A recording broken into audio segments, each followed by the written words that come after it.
Hey kids, it's time for another episode of KittyKatGaming with your host, Mortimer! KitKatG! KitKatG! Yay! Hey everybody, welcome back to another exciting episode of KittyKatGaming. Today we're back playing Go-Go Nippon, and we are getting a tour of Akihabara with Aki-chan today. I says, well, here we are, and this is today's destination. Ikebukuro! Oh shit, I thought I clicked on Akihabara. Ikebukuro is not Electric Town. Correct. Ikebukuro is Ikebukuro shopping fun area. My bad. That's right, this is Ikebukuro, the second busiest travel destination in Japan. Second busiest. You'd think the second busiest place in Japan would rank pretty high on a world scale too. And there really are. It's as crowded as I expect to be for second busiest place in Japan. Just leaving the station and coming here, I feel like there were an awful lot of people. I should inform you, this isn't even the busiest day of the week. What, seriously? Yes, on Saturday and Sunday, the number of people you'd see here would put this to shame. This road, the Sunshine 60 Dori, is the most popular street in Ikebukuro. Dori, a Japanese suffix meaning street. This doesn't even compare to the crowds you see here on the weekends. Wow, I can't believe it.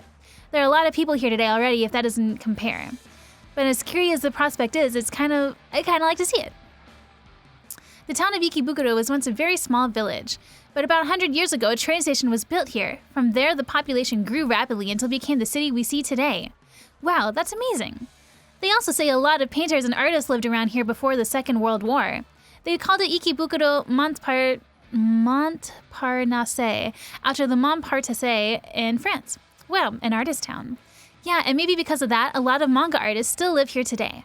Manga. I love manga, especially Japanese manga. Really? Have you ever heard of Tezuka Osamu? Tezuka. Isn't that the man they call the god of manga? Aaron is obsessed with Tezuka. He made Astro Boy. I'm sure everyone has heard of Astro Boy before. He created him. He did Blackjack, Phoenix, so many mangas.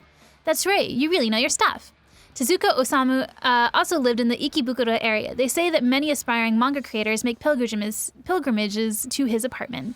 Wow, I always thought of manga as kind of disposable entertainment, but when you think about it, with history like that, it really does feel like an art form. It is, but it's not fully appreciated that way within our country either, but... Well, anyways, now that you know a little bit of the history of Ikebukuro, let's walk around a bit, shall we? Okay, then let's go. Or so I'd like to say, but what's wrong? To tell the truth, I really need to hit the John. Is there a public restroom somewhere in the area? Oh, come on, I told you to take care of that before we came here. I'm not proud of it. I love that line. I'm not proud of it. Oh well, unfortunately, Japan's shopping districts don't offer a lot of public restrooms. What? Seriously? Then what am I gonna do? We don't have a choice, so we'll have to make do with this area. But with all these people here on the streets, I hope we don't have to resort to that. But I'm not sure I can hold it in much longer. What should I do? Huh? Sorry, it was just a joke. A joke? Then what? But there really aren't many public restrooms around here. But it's okay, we can use one in the kombini. In the kombini? Yes, if you ever need a restroom in the city, you can always go to the kombini. The arcade would be another option. I see, I'll have to remember that. Also, train stations always are filled with bathrooms. You just have to pay to get in. Anyways, let's hurry to the toilet. Oh, please. Phew, I feel better. Oh, that's right, I forgot to mention, there are some kombini and shopping districts that won't let you use their bathroom as a crime prevention measure. Be sure to keep that in mind. Why didn't you tell me that earlier? Well, they let you use it, so what's the problem? That's true, but still. More importantly, come on, it's time to go this way. Hey, do you remember the name of the street we were on? I think it was called Sunshine. Yes, the Sunshine 60 Dori. This is the reason it's called that. Is that Sunshine City? This is the Sunshine 60, the crown jewel skyscraper of Ikebukuro. Wow, it really is tall. It's called the Sunshine 60 because it has 60 floors? Bingo, that's absolutely right. The Sunshine 60 was built in 1978. At the time it was built, it was the tallest building in East Asia. Unfortunately, it's further down the list nowadays, but it's still quite tall. Wow, 60 floors was once considered the highest. That's crazy. I know. Hey, as long as we're here, you want to go inside? Inside, are you sure? I am sure. Of what? Well, isn't it an office building? Don't worry about it. There's a shop and public space inside, too. Plus, on the top floor, I can't believe it, there's an aquarium in Sunshine City. Sunshine City is like a shopping mall. It's also where you'll find the Dragon Ball Z theme park, Namja Town, where they have like every flavor of ice cream ever, including beef's tongue and oyster ice cream. I really recommend Sunshine City to you guys. It is one of my favorite places in Japan. Are you shocked? Totally. You've also got stuff like a planetarium, a theater, a museum, even a shopping center, and a theme park. All that, then you could spend a whole day in just Sunshine City. That's the idea. Wow, I see. Hey, look at all that. That fish has a funny face. It sure does. It looks a little bit like you. Hey, my face does not look like that. I'm just kidding. Oh man, that's the first time we've seen a picture of ourselves, by the way. Hey, look over there. You see that? You can see ocean sunfish. You really can. It's been a long time since I've been to the aquarium, but it's nice to come here every so often. Yeah, it is. I can't believe we're looking at fish this high in the air, in the middle of the city. Now that you mention it, it is strange. Yeah, I wonder how the fish must feel. How the fish must feel. Huh? You know what people say, that they feel sorry for fish in aquariums and animals at zoos crammed in those little spaces. They say it's wrong and they should have more space to move around in. But sometimes I wonder if it's really true. Akira? When you think about it, from the point of view of a fish or an animal, what do they care about the size of the world outside? Living in the wider world means you're caught up in the cruel cycle of life. You might get eaten up before you grow to full size. You live in constant fear of death out there. Sometimes I think it might be nicer for them to live in these tanks where they don't have to worry about natural predators or finding food on their own. Maybe that's just another form of happiness. And it's not as if the animals in zoos and aquariums know what they're missing, right? If they don't know about it, the world they're in right now is the entirety of their world, don't you think? That's kind of fucking terrible. Do you know the Japanese phrase, the frog in the well knows not the ocean? No. It was originally a Chinese phrase. It means that when you live in a small world, you know nothing of what it means to live in a larger one. But if a frog has lived in a well his whole life, what does he need to know about the world outside? That's what I think. Kira, what am I doing? It's just babbling on about stuff again. Sorry, don't mind me. But seriously, let's go further in. It looks like there's sea otters and penguins up there. Sure. God, way to go down, Akira. Jesus. Oh, those penguins were so adorable. Yeah, they walk so funny. They really do. The otters were cute too. I feel so satisfied. But I never expected to see anteaters in an aquarium. Hey, there's an anteater who keeps escaping. He is kind of famous for it. Wow, really? Anyway, I'm getting a little hungry. You want to get something to eat?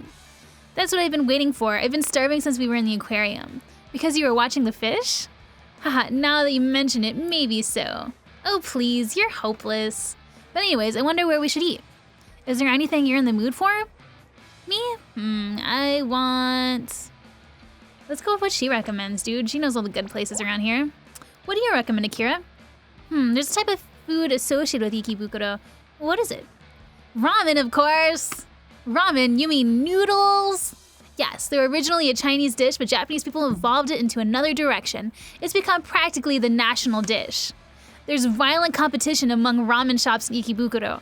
They call it ramen wars. Ramen wars, that sounds kind of dangerous.